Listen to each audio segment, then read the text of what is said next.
Mega is an improvised satire from the staff of a fictional megachurch. We are here, the Lord, we are here, and we're ready to podcast. Hiya, I'm Hallie Labont, and this is Mega, coming to you from Twin Hills Community Church, where every single week we're giving our mega church a tiny family feel by introducing you to members of our church staff and people from our community, and I always find it to be a treat and a treasure. And per usual, I'm joined by my co-host. He's the youth pastor for our high school ministry called Climax. Please welcome Gray Haas. Christ is nice, and that's what I like. Hallie, how are you? Just so blessed. I am so ready for our guest today. Well, just like the scriptures tell us to be above reproach, our guest today is saving all the reproachers out there from anyone noticing they've reproached. Well, before I spiral myself down into a hole, I'll let him explain it to you. It's my pleasure to bring to the program Charlie Gray. How you doing today, Charlie? Amen, and bless you. Oh, that's exactly the introduction I needed. Wonderful. Don't feel like you messed it up at all. That's how I say it as well. Oh, wonderful, wonderful. You know, I know that we are called to a higher standard than other people, and we have to really keep up appearances. And a lot of times when people realize they're in a boring church setting and they want to come to a cool, relevant mega church, you know, that's going to cause some ripples and some waves. And I won't say more. I'll let you explain what you do. You play such an important role at Twin Hills. Well, ripples and waves sounds like I'm jet skiing here. Awesome. I love jet skiing. Awesome. I love it is jet so skiing. cool, yeah. I love jet skiing. I'm really good at it. Yeah, Oh, I'm really good at it. Really? Okay. Yeah, I've done it a bunch actually. Yeah. Oh, okay, sure, yeah. Okay. Stand up and sit down. Oh, wow. Wow. Stand Okay. up. Wow. And the one that once they go on your feet, it's not really a jet ski. It's Skiing, water skiing, yeah. Or no, these are the ones that you hover. It's like an aqua jet. Oh, sure. I think I've seen Leonardo DiCaprio do that. Wow. Yeah, that's cool. Good for you, God. But anyway, God bless you with that. Well, No, if that relates, feel free to jump in anytime. If anything I'm saying relates to you and the water skiing, feel free to jump in. jet Well, ski. Yeah, right. Yes, of course. Well, what I do here, I'm here at Twin Hills. I'm part of the Secret Servants. You may have perhaps seen us around. Yes. I bring in people from the area who, Indianapolis is, of course, a large community, but also we have some small town gossip, unfortunately. And so when people want to discover a new church, sometimes that can be hard for their old church to take in. Right. Mm-hmm. And so what I'll do is I kind of go around to the other areas and I kind of see who might be getting tired of their old church, who might want to try something new.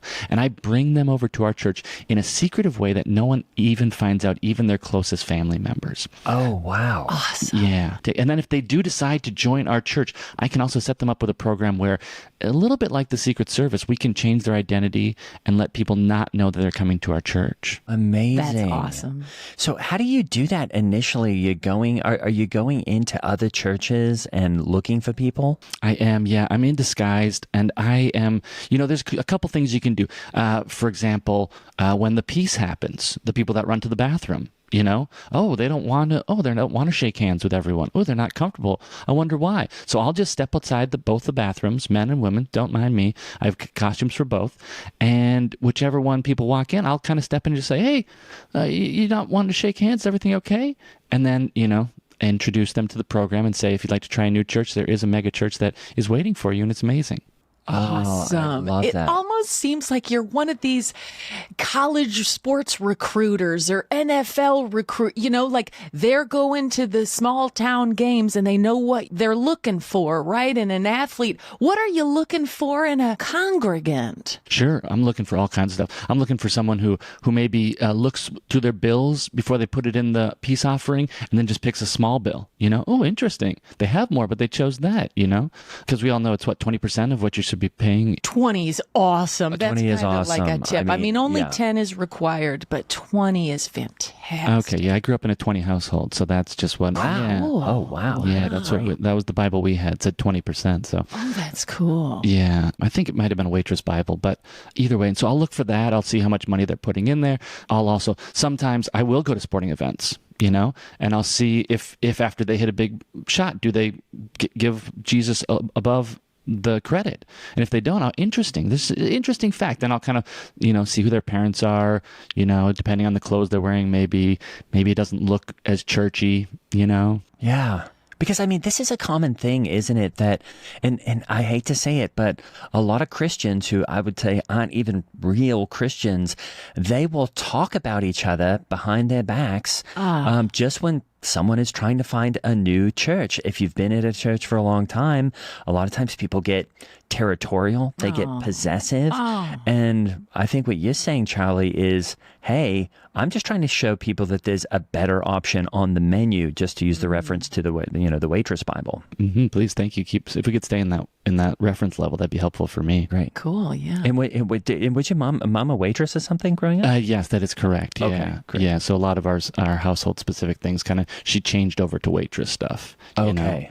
So like live, laugh, pray. She would say live, laugh, get the food out within the first 2 minutes. Sure. Okay. That was Right. the signage around our house. Yeah, and check back in within a minute. I feel like service is slipping. I feel like they drop your food now and then they don't come back. I like a check-in in case, guess what? There's no ketchup on the table. My goodness, I was at a Denny's the other day that had a mechanical robot coming around delivering your food. Have you seen these? I have not, and I refuse to, honestly. If I do, I'm going to pretend like I don't see him, because one, we're taking jobs from each other, and two, exactly like you said, I want a conversation, huh? It's the same with me and my Lord. I don't want to be searching him out all the time. I want him to search me out sometimes, and sometimes I don't notice, of course, when he's searching me out, and he is reaching out, and that's when I'm at my heaviest, but then he's picking me up, and then I feel that, Yes, and you know what? I hope your mom's job is safe, from the robots, frankly. I mean, it was really just like a set of shelves that they put the plates on, and then it was just, coming around. But I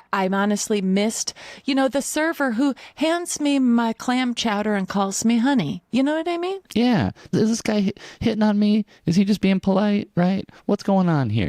Just having those kind of questions, figuring out life a little bit, right? That's how we learn. That's how we move forward. And that's honestly the opportunity I'm just providing for people too, is just an opportunity to learn a little bit more about life, to see what Twin Hills has. Because as we all know, once you see Twin Hills, you fall in love with Twin Hills. Isn't that right? Well, I did see the other day, and maybe this was one of your Secret Servant's visitors, but I was in the bathroom and I heard kind of a strange noise coming from the stall. And, typically I wouldn't check in, but it sounded like someone was really struggling in there. And I said, just trying to be helpful, hey, what's going on? And Sounds helpful.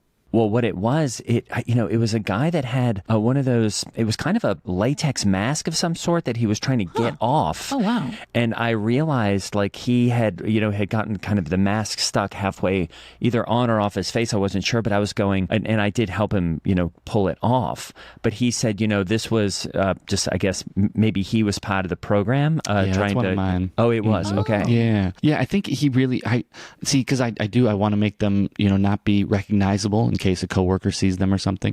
And so I had a vision for that gentleman that was a little bit more goatee and maybe a little bit more early 80s look than he was prepared to have. He didn't seem to enjoy the look. He got scared when he looked at himself in the mirror. It kind of made him distracted, honestly, from even enjoying the church experience. Just visiting church is all you're doing. Yeah, right. And so he got really thrown as to, he said it looked a lot like his dead brother. And so I think there was just a lot that perhaps he was going through.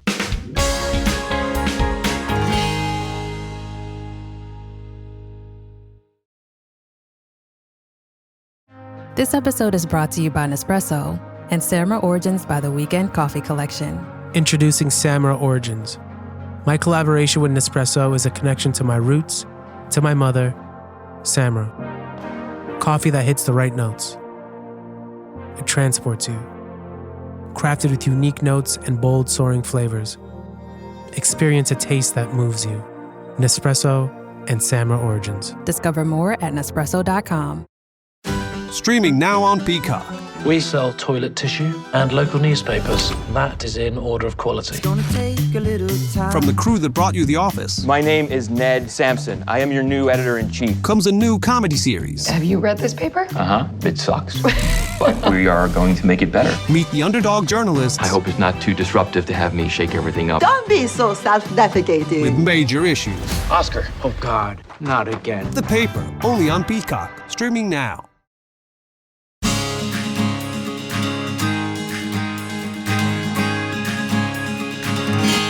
So I guess thank you for helping. That honestly should have been my job at that time. I was probably securing the door, and then I saw you come in and thought that'd be okay. But I do apologize for having you take on that. Oh, wow, because I didn't see you. I mean, are you in disguise also sometimes? Yeah. You perhaps yes. Often as the water fountain right outside the bathrooms. Okay, because I thought we got a new water fountain. Oh, that would have been me. Yeah, no, that would have been me. That's amazing. Oh, Charlie, you're kind of like, what's his name from Mission Impossible, I think, Oh, Ving Rhames. Yeah. You are so cool. And I gotta ask, as you're looking to recruit people to bring them to our awesome campus where their lives are going to be benefited and quite possibly transformed for the better, are you finding it difficult ever since the, ICE agents have been staging their staging area in our parking lot? Well, simply just because we got so much acreage and such a big nice parking lot. Yeah, And so much space. Use it. But some people act like just because there's hundreds of ICE agents swarming around out there, they're a little frightened or whatever. I says, no, that's a sign that everything is good in the hood over here. You know what I mean? Yeah, I mean, I always feel like when I think of my most safest places, it's usually surrounded by police, And so, yeah, to have a church that's surrounded by unofficial people who, may or may not actually be representing the police department, that feels comforting to me. I suppose others could have concerns of that. But no, I honestly welcome those people in. I've noticed some of them, this is crazy. This is going to sound crazy to some of you. Some of those people might not actually believe in the Lord our God, and so for them to do that job, that you are welcoming people, you are being a decider, you are being judge, jury, and the rest of that. So I'm welcoming those people, and I have been. Their disguises are a little. It's mostly just like up to their nose, a little bit of whatever you'd call that cloth, I guess. That mask, that nylon face it's kind of mask. It's almost like for skiers. Speaking of skiing, it's jet skiing. But we don't wear those when we're jet skiing. We do wear the Oakleys though that they have. Oh, sure. Well, Yeah. I've heard people say, you only cover your face when you're doing something shameful. I says, how do you know these guys don't have wicked allergies or some such? We, as Christ followers, we believe the best about people. Isn't that right? Yes, true. Yeah, and sometimes you cover your face if it's cold outside. And sure, that's not the case now, but yeah, it has. It's been so really hot, hasn't it? Wicked hot. It's like we're on the surface of the sun. These poor guys out there. Maybe we should check water for them. But have you had trouble getting people to come to Twin Hills because they're scared of the ICE folks in the parking lot? Honestly, no. Most people are more afraid because I'm pulling vestry members from other communities. These are people who dictate the program sometimes for the children. I've brought over someone who wrote and directed the Christmas pageant at her church for years, and she just thought the crop of kids she was working with were not stepping up. She didn't have any Josephs, she didn't have any Marys, and so she just wanted to see what was out there. So people are really excited to come over. They're just scared. They're just scared for the consequences. Subpar talent in children is something you deal with at a lot of these lesser churches. And you come here and you've got more talent than you can shake a stick at. Isn't that right? Mm-hmm. That is correct. Yes. To see the three wise men just muddle around, like they don't even connect with the star that they're following. It's just it pulls you out of the story completely. And so I've been glad to show people the type of children who really respond to fear and strong lessons at our church. I just think this is the type of thing that people don't realize we do so well, which is there's a problem, and that is gossip and people essentially ruin each other's lives just over church choice, freedom of choice. And we are helping people. We are extracting people from a problem using any means necessary to get them in the door of a church that's much better.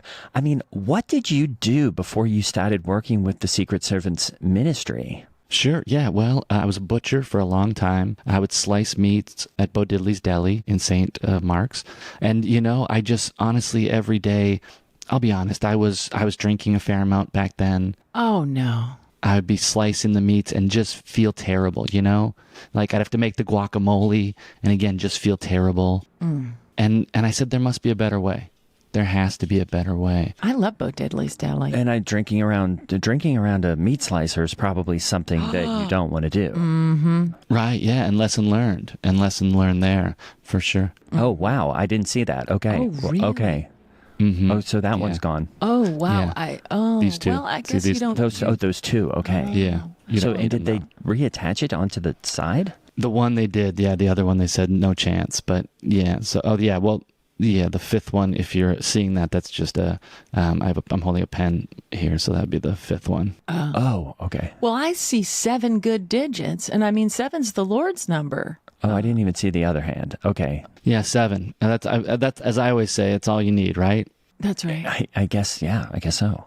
Wow, that's cool. And forgive me if this is too personal a question, but is that a weighted vest, like for your health, or is that like bulletproof? Well, I guess also for your health. That's right. Yes, that's a funny joke I like to make. Yeah, it's both. Yeah, it's for my health and it's for my health. Because I do get very anxious and I do have a lot of fear that like someone's going to burst in my door and kind of pull me out. I guess maybe because of some of the things I've done, some of the more elevated escapes we've had from other churches. I kind of fear someone's going to do it to me as well. So it does feel like a weighted vest is hugging me, and then also in case anyone does try to shoot, this'll help. Yeah. When it comes to extractions, what kind of denominations are you up against that you feel are really the worst when it comes to not allowing someone to visit a new church? I mean, you'd think it'd be, some of the more aggressive Baptists and stuff, but really it's some of these Episcopalian churches, some of these Lutheran churches, just they act so, oh yeah, of course, free will, free choice, no big deal, whatever. And then again, you try to bring one of their vestry members or someone who is on the same 20% payment plan that I am. And right. It's well, they're clawing them out. They're picking them up. What's the problem? Can we, and then some of these older people that they think maybe might leave some money to the church in their will or something. Well, what's the matter? We'll come get you. We'll bring it to you. Hey, we do it online now. There's all these ways. Don't. And it's scary and it's brutal sometimes, but it must be done for the will of God and for the better of the person. And is that, are you saying you're afraid of retaliation in this regard? Like, oh, really? Yeah, mostly retaliation because I've done some pretty terrible things, and so I think if and again for the Lord our God, but if I've done something, then I imagine someone could do it for me. I'm not so concerned about someone out of nowhere just deciding not to like me. It's usually, I think, because of something I've done is what the fear comes from. Really? Yeah. Oh, I'm sorry to hear that, but you are doing the Lord's work and you're doing the church's work. How many people have you felt like you've gotten out of a bad church situation and into Twin Hills at this point? Oh, well, I mean, this month alone, we've had 12 new parishioners. Amazing. That's a family of 6. And then we had, a family of 6. Then we had a couple. And then there were just 4 people that kind of all had a similar vibe. And I just introduced them to each other and thought they might get along. And I think they are going to get a place together. So that's kind of fun. Oh, sometimes they live together after this. Sure, yeah, sometimes. Again, if they need to, depending on how much they need to hide, depending on how, enslaved they are. Or in that case, it was just like they're all in their 20s and they needed, and I said, I think you guys would all kind of hang out, One gentleman was a little bit older, but he listened to some of the music that they were referencing. So I said, this might be fun. And so, yeah, they're I think, getting one of those houses, they're putting cameras in every room. I guess they're going to do some sort of thing that you do on the internet now where you have a house that is a camera house. I'm not sure, but. So it's 3 people in their 20s and 1 old guy. Yeah. Mm-hmm. Yeah, and they're living together. Sounds like a sitcom.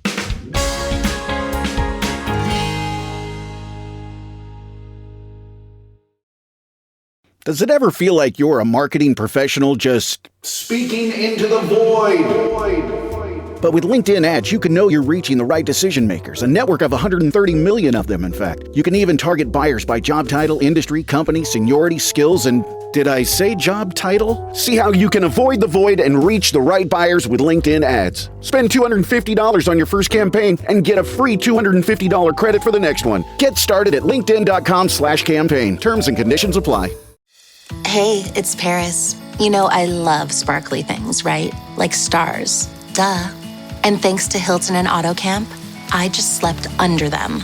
Picture me, serving looks by the fire outside my luxurious Airstream, making s'mores with the kids, while a national park is our backdrop.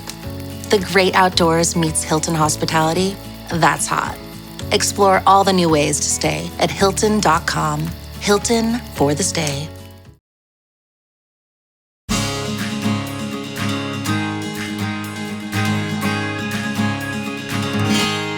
And that's what I said, but they said that it's like something past that. I guess it's like they don't do sitcoms anymore, that generation or something. They also don't drink much, they told me, which I thought was interesting because I was doing it all the time back then. Yeah. It's all pills and YouTube with these youngins. And honestly, it grieves the heart of God. So once you've, and I'm just really, I guess I didn't really understand the depth to which you'll go. I was just thinking this was about church visitation and keeping people anonymous, but you're rehousing people. You're giving them entirely new lives. I mean, you're setting them up in, content houses if they want that. I mean, this is a lot of work. And how do you find time to? I mean, are you still a butcher? Are you still no, at that? No, I'm not. Oh, okay. No, yeah, this is my full time. Although not making. And this is much, volunteer, right? Yeah. Okay. So that does become hard. So sometimes, like, I'll ask, if I move them out of a place, I'm kind of like, who's having this? Who's here now? Those types of questions. But again, it is. I mean, think of this. Gray, I know this is impossible to imagine, but imagine that you were not fully fulfilled at Twin Hills, and you decide to go. I know. I just can't. I know, but I can't. Well, let's say Satan pulls you, and he says, "We got to go to another church in Indianapolis." Right. And if Satan pulled me off like that, I would just be like, "You can't." Right, but he's pulling hard, and he knows the timing that you like for a pull. And you might not see him coming. He might be reaching around from behind you, and you don't even know he's there. Yeah, well, I can't. And so just imagine that how much we'd have to hide you, right? Because this is your everything. This is your, no offense. I know you said the water skiing thing earlier, but jet ski, yeah. Right, yeah. But the one with they go on your feet, though, right? That's still called hydroboarding, aquaboarding. Oh, wow. Okay, so again, like imagine if you had to leave all that behind. We would have to do a pretty big change, right, for your life to not bump into people at all your same spots. And so did someone pull you out of a bad church situation, and that's how you even got involved with Secret Service? It's true, yeah. I was going to, it turns out it wasn't even a church, honestly. Oh, no. No, it was, it was a poetry reading. Oh, no. Yeah, and I thought all these poems were straight from, I thought they were doing, readings from the Bible. Book of Psalms, sure. That's right, yeah.